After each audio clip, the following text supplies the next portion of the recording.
மாப்பிள்ள வரலீங்களா? வண்டியை பார்க் பண்ணிட்டு வருவான். ஓ வரட்டும்.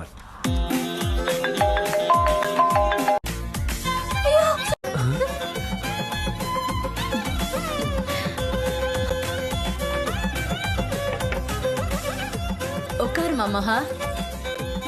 பேருக்கு ஏத்த மாதிரியே மகாலட்சுமி மாதிரியே இருக்கு இல்லைங்க? ஒண்ணு ஓகேவா? தெரியுது, மூடிக்கோ. ஏன் முறைக்கிறா? பயப்படாத, உட்கார். தைரியமா வா, பயப்படாத. நம்ம வீடுதான், நீ வா. என்ன தேவை? என்னடா? ஒண்ணு இல்ல.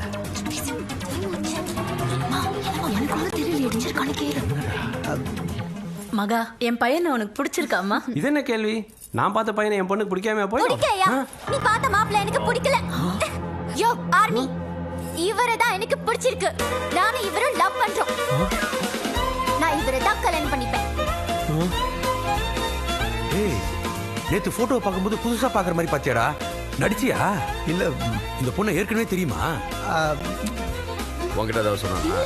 ஏய் மகா, உன்னை பார்க்க வந்த மாப்பிள்ளையே இவர்தாம்மா.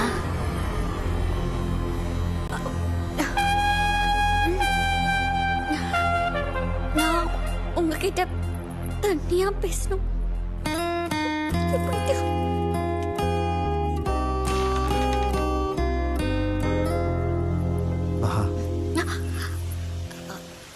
நீதான் மாப்பிள்ளைன்னு ஏன் என்கிட்ட சொல்லல?